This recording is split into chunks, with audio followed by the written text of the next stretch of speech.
우리 주님의 은혜와 평강이 영과 진리로 예배하는 모든 성도님들 가운데 넘치기를 소망합니다. 어떤 책이든 시작이 있으면요, 끝이 있습니다. 일반적으로 우리가 이제 서론, 본론, 결론 이런 순서로 이야기가 전개된다라고 이야기를 하죠. 희극이나 소설과 같은 경우에는요, 기승전결의 순서를 따르기도 합니다. 기라고 하는 것은 사건이 시작을 하는 것이고, 승이라는 것은 사건이 발전되어지는 겁니다. 그리고 저는요, 사건이 고조되어서 결론으로 달려가기 직전에 사건의 반전이 나타나는 것이 전이고요. 그리고 이제 결에서 결론에 도달하게 되죠. 이런 순서를 따라서 이야기들이 전개가 됩니다. 재미있는 책일수록 사건의 결정적인 순간에서 오는 반전이 그게 갈등을 고조시키고 결론을 예상하지 못한 이야기로 이끌어가게 됩니다. 이제 그런 이야기들이 재미있는 거죠. 반면에 이제 반전도 없고 뻔한 결말, 다 예상 가능한 결말은요, 재미가 없습니다. 이것은 이야기만 이러한 서론, 본론, 결론이나 기승전결의 순서를 갖는 것이 아니죠. 연설을 하거나 설교를 해도 마찬가지입니다. 도입부의 이야기가 있고 본론이 있고 그리고 결론이 존재합니다. 연설이나 설교와 같은 경우에서는요, 결론에서 가장 중요한 이야기, 또 임팩트 있는 이야기, 그래서 사람들의 머릿속에 오래도록 남아있을 수 있도록 하는 이야기들을 하곤 합니다. 우리가 민수기를요, 하나의 이야기로 본다면 오늘 읽은 36장은 민수기의 마지막 장이니까 결론부에 해당이 된다라고 할 수 있을 겁니다. 그렇다고 한다면요, 이야기의 흐름상 가장 중요한 이야기가 나와야 하고 사람들의 머릿속에 기억에 남는 그런 이야기가 담겨 있어야 할 것입니다. 그런데 우리는요, 민수기 마지막인 이 36장의 이야기가 무엇인지를 전혀 모르고 있습니다. 저도 잘 몰랐어요, 이 이야기가. 민수기가 광야 생활로 기억을 하고 있는데 광야에서의 이스라엘의 불평과 불만의 이야기는 잘 알고 있지만 이 마지막의 이야기, 이 슬로바 딸들의 이야기는요, 성경을 읽어도 머리에 기억되지도 않고 그리 중요해 보이지도 않아서 그냥 넘어가는 내용들이었습니다.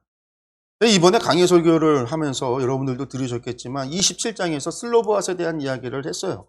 근데 그 슬로보앗이라는 사람이 무슨 얘기였지? 잘 기억이 남지 않을 겁니다. 왜? 우리가 그렇게 재미있는 이야기 같지도 않고 중요하다라고 여기지 않았으니까. 그런데 이 이야기가 다시금 36장에서 다뤄지고 있다 보니까 별로 중요하지 않은 이야기가. 그래서 이제 민수기의 마지막은 잘 기억이 남질 않아요. 정말 용두사미처럼 민수기의 이야기의 결론이 좀 이상한 것이 아닌가, 흐지부지 되는 것은 아닌가, 이렇게 생각할 수 있습니다. 물론 민수기 마지막 34장부터 36장까지가요, 전부 다 땅 분배에 관한 이야기였습니다. 민수기 전체의 결론부는요, 사실 34장부터 36장까지 이야기의 땅 분배에 관련 법이 민수기의 결론이라고 할 수 있습니다. 그래도 광야 생활을 마무리하는 어떤 좀 그러한 이야기가 담겨 있어야 이야기가 끝나는 것만 같은데 민수기의 끝은 그냥 토지 분배에 관한 법으로서 끝나다 보니까 결론이 없이 끝나버리는 것만 같은 그런 느낌이 온다라는 거죠. 그러나 이 34장에서 36장을 땅 분배 관련법으로 우리가 함께 보게 될 때 민수기의 마지막에 이 땅 분배 관련법이 위치하고 있는 이유는 분명합니다.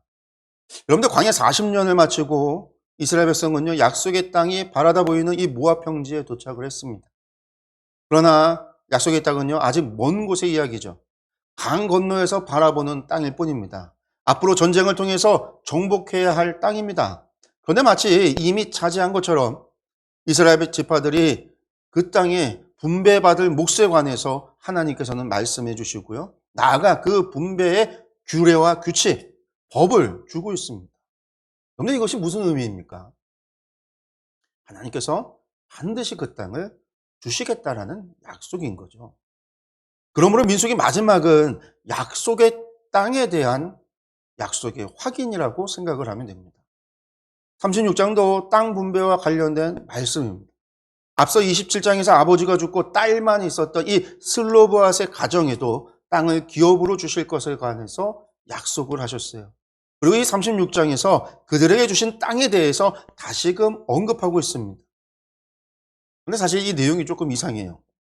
지파에게 분배받는 땅을 보존한다라는 의미는 알겠지만, 그렇다고 해서 이 슬로보앗의 딸들과 이후로 이스라엘 백성들 가운데서 여자가 상속을 받게 될 때 그 여자는 반드시 자신이 속한 지파 안에서만 결혼을 해야 한다, 이렇게 말씀을 하고 있으니 오늘날 우리가 이것을 받아들이기에는 너무나 성차별적인 이야기 같다라는 것이죠. 그렇게 오늘 말씀은요, 우리가 유의해서 읽어야 합니다. 단순히 하나님께서 여성을 차별하고자 이것을 주신 법인가, 성차별적인 법인가, 이것에 대한 고민이 있어야 합니다. 우리가 하나님께서 결국 그러한 분이 아니다라고 한다면 이 말씀 안에 숨겨진 이면에 있는 의미가 있을 것이기 때문입니다. 또한 이 이야기를 이 민수기 마지막에 주신 이유도 그냥 그렇게 된 것이 아니라 하나님께서 이유 없이 일하시지 않았기 때문에, 하나님의 말씀을 주실 때에도 그 말씀이 위치하는 위치에 따른 의미가 있기 때문에 반드시 이 말씀을 이 민수기 마지막에서 언급하고 있는 이유가 있을 것이라는 거죠. 그렇기 때문에 오늘의 말씀을 통해서 단순히 여성 차별적인 율법으로 오늘 본문을 읽을 것이 아니라 이 안에 담겨있는 하나님의 마음이 무엇인지, 이 땅 분배를 통해서 하나님께서 원하시는 하나님 나라의 모습, 우리가 지켜 보존하고 또한 후대에 전해주어야 하는 기업이 무엇인가를 깊이 고민하는 그런 복된 시간이 되기를 소망합니다. 그 말씀을 보면은요, 1절에서 므낫세 자손들 중에 이 길르앗 자손의 우두머리들이 나와서 이의를 제기합니다. 그런데 이 슬로보앗 가문이 이 길르앗 자손들에 속해 있었던 것 같아요. 그들이 이의를 제기해요. 그 이의 내용이 무엇이냐? 2절에서 4절까지의 말씀입니다. 우리가 말씀을 한번 다시 보겠습니다. 이 땅을 제비 뽑아 이스라엘 자손에게 분배하여 유산을 삼게 하라고 주님께서 어른께 명하셨을 때에 주님께서는 어른께 우리의 친족 슬로보앗의 토지 유산을 그의 딸들에게 주라고 명하셨습니다. 그러나 그 딸들이 이스라엘 자손의 다른 지파 남자들과 결혼할 때에는 그 딸들이 받은 유산은 우리 조상 대대로 물려온 유산에서 떨어져 나가 그 딸들이 시집간 그 지파의 유산이 될 것입니다. 그렇게 된다면 우리 지파의 몫으로 분배된 유산의 일부를 우리는 잃고 맙니다. 이스라엘 자손이 누리는 희년이 되어도 그 딸들이 물려받은 유산은 그 딸들의 시집 지파의 유산에 합쳐질 것이므로 결국 우리는 조상 대대로 물려받은 지파 유산에서 그만큼의 유산을 잃는 것입니다. 근데 길르앗 자손의 우두머리들이 이의를 제기하는 것은요, 이 슬로보앗의 딸들에게 나누어질 기업에 관한 것이에요. 이 2절의 말씀이 바로 민수기 27장에 기록된 말씀을 언급하고 있는 겁니다. 슬로보앗이 죽고 그에게는 결혼하지 않은 딸들만 있었기 때문에 그들에게도 기업을 나누어 주도록 했죠.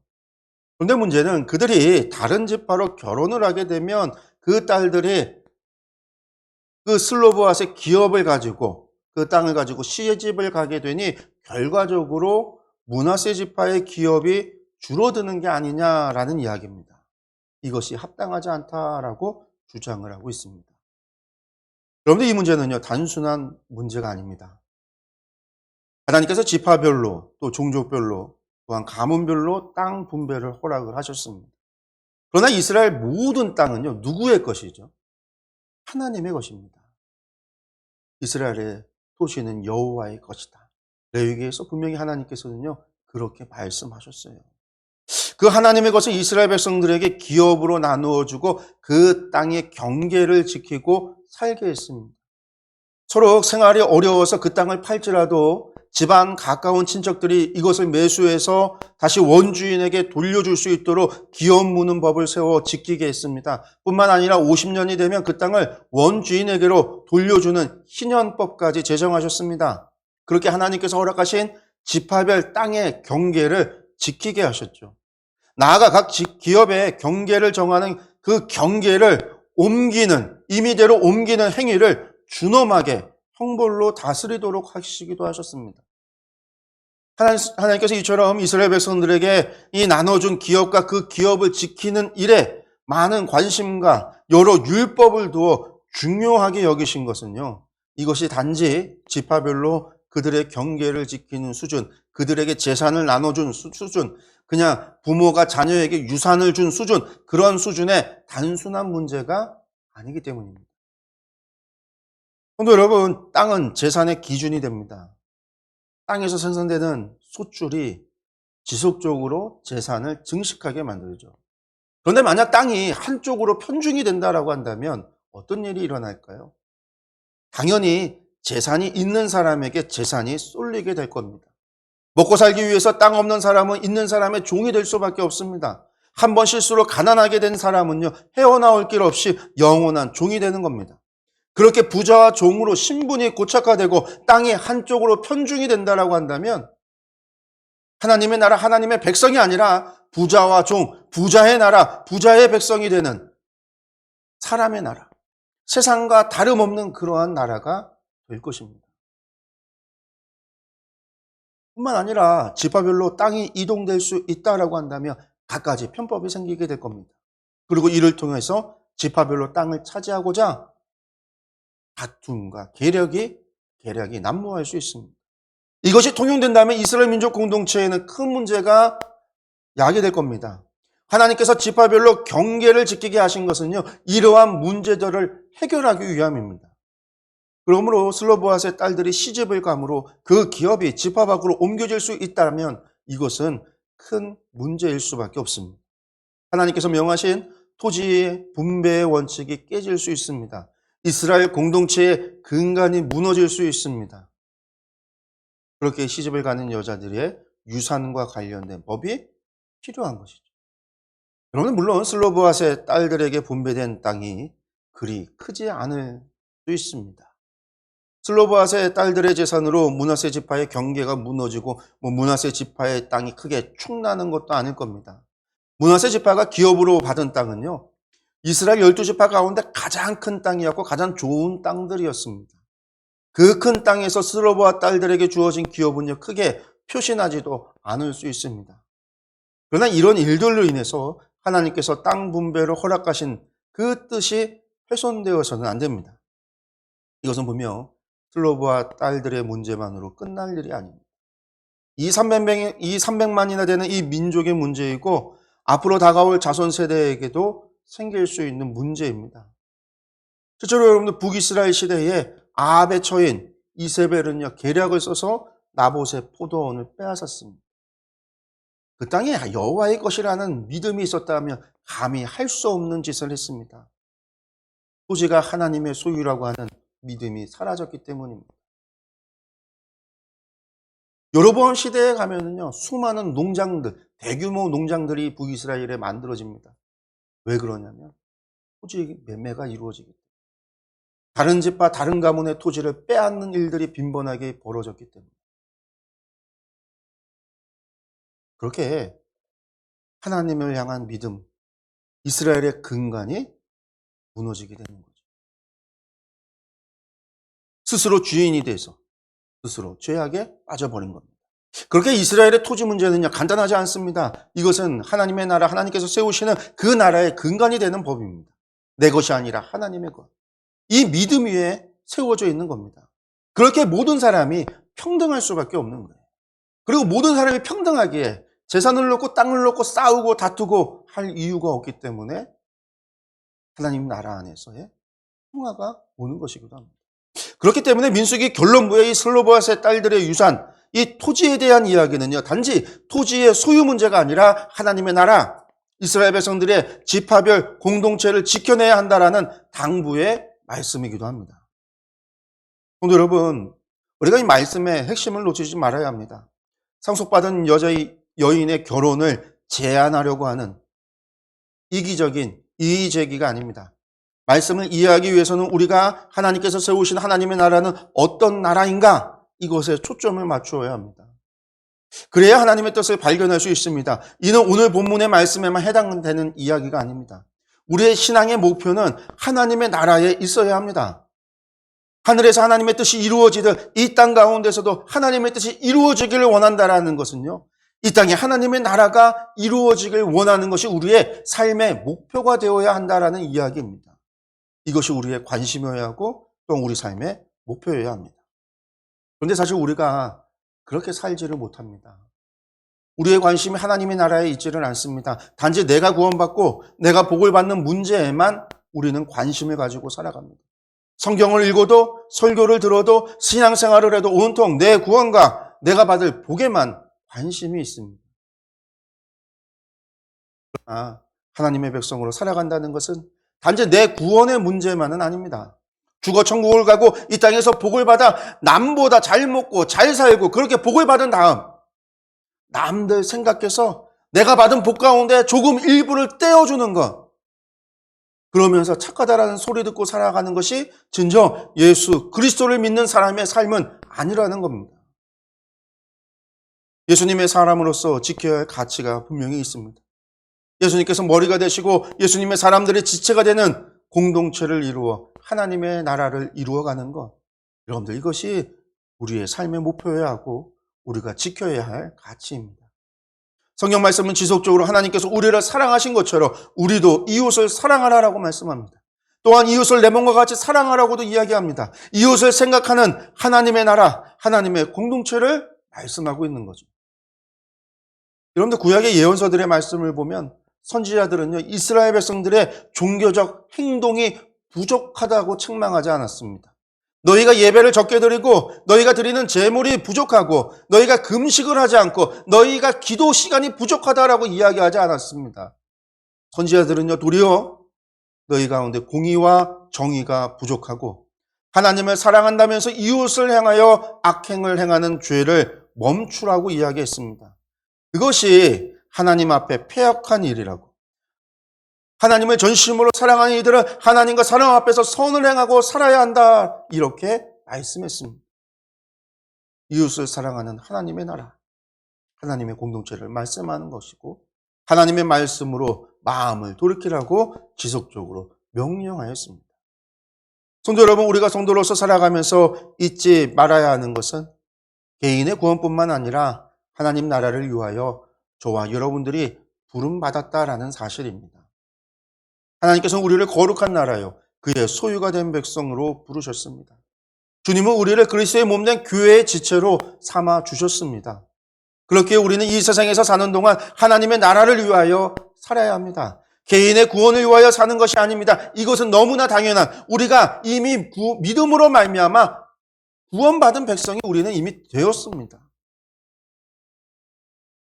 우리는 구원받은 백성으로서 구원의 확신을 가지고 하나님의 나라를 위하여 이 땅에 하나님의 나라를 선포하며 이 땅에 하나님의 나라를 이루며 살아야 합니다. 이것이 우리의 삶의 목표이고 우리의 사명입니다. 성도 여러분, 우리의 삶의 목표를 분명하시기 바랍니다. 우리를 부르신 하나님의 목표, 우리를 지으신 하나님이 갖고 계신 계획, 여러분들 그것이 우리 삶의 목표가 되어야 된다는 사실을 기억하시기 바랍니다. 길앗 자손의 이 일을 들은 모세가요, 그들의 이의가 옳음을 인정합니다.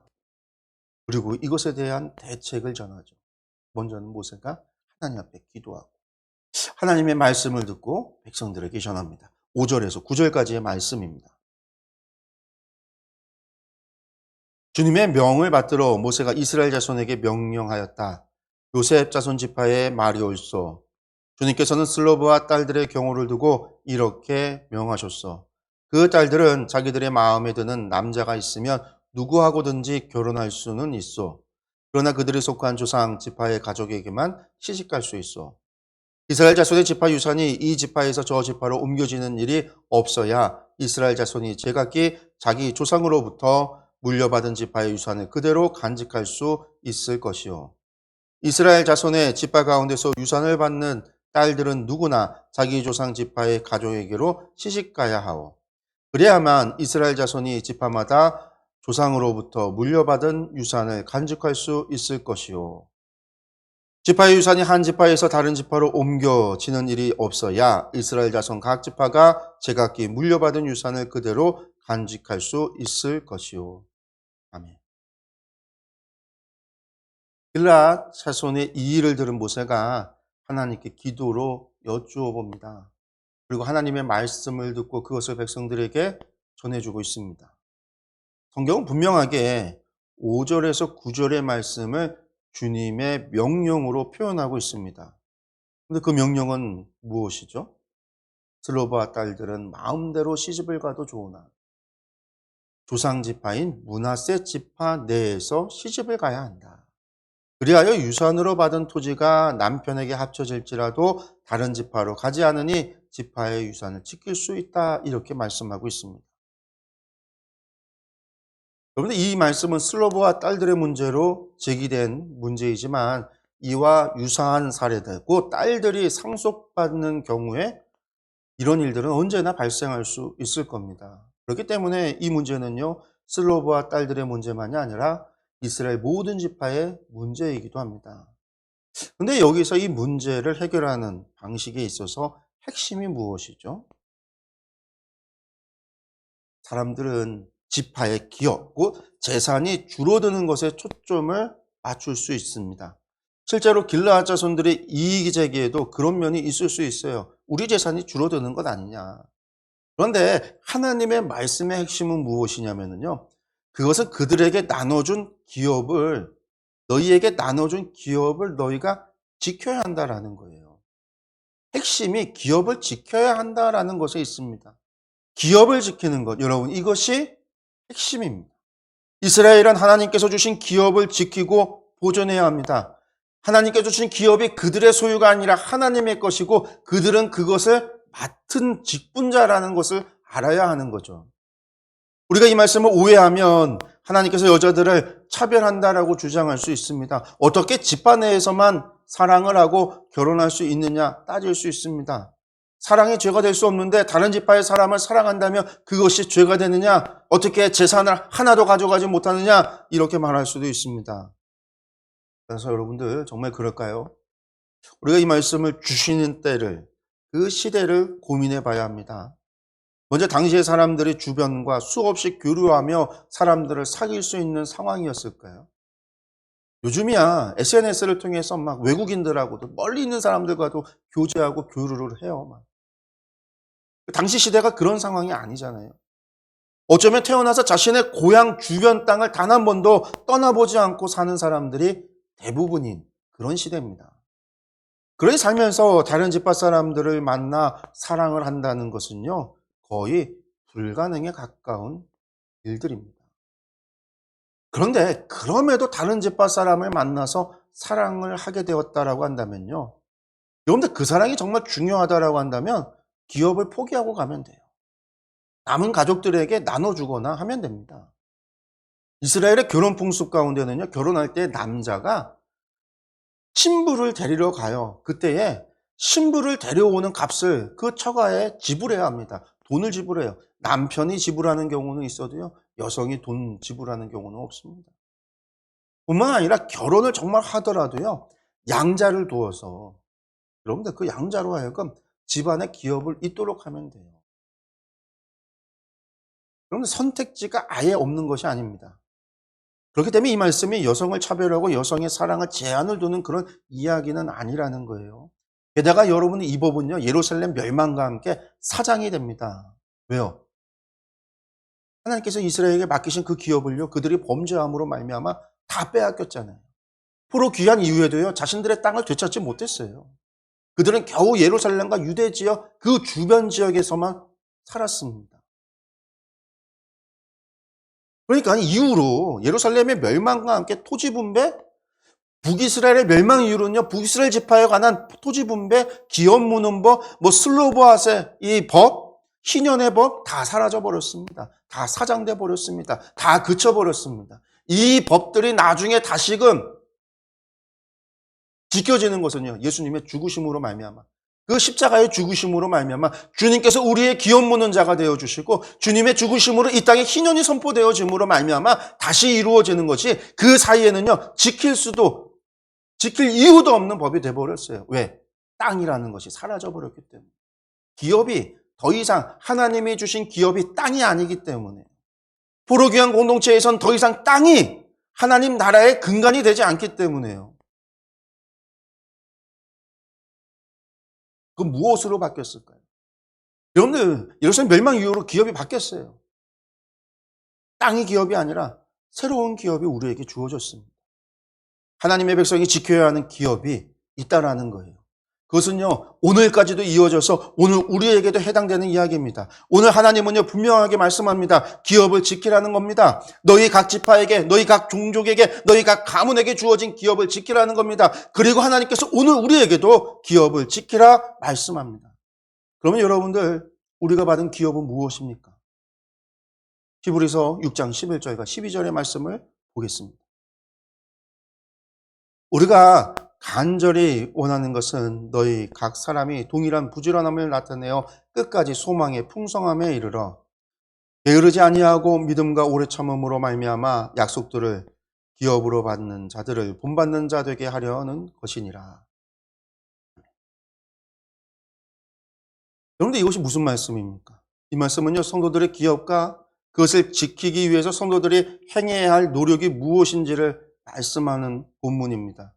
그리고 여기서 성도들이 지켜야 할 기업이 무엇이라고 말씀하냐면요, 하나님의 약속들이라는 겁니다. 여러분들, 하나님께서 우리에게 주신 약속이 우리가 지켜야 될 기업입니다. 여러분들이 신앙생활을 하면서 받은 하나님의 모든 약속이 여러분들이 간직하고 여러분들이 지켜야 하는 여러분의 기업인 겁니다.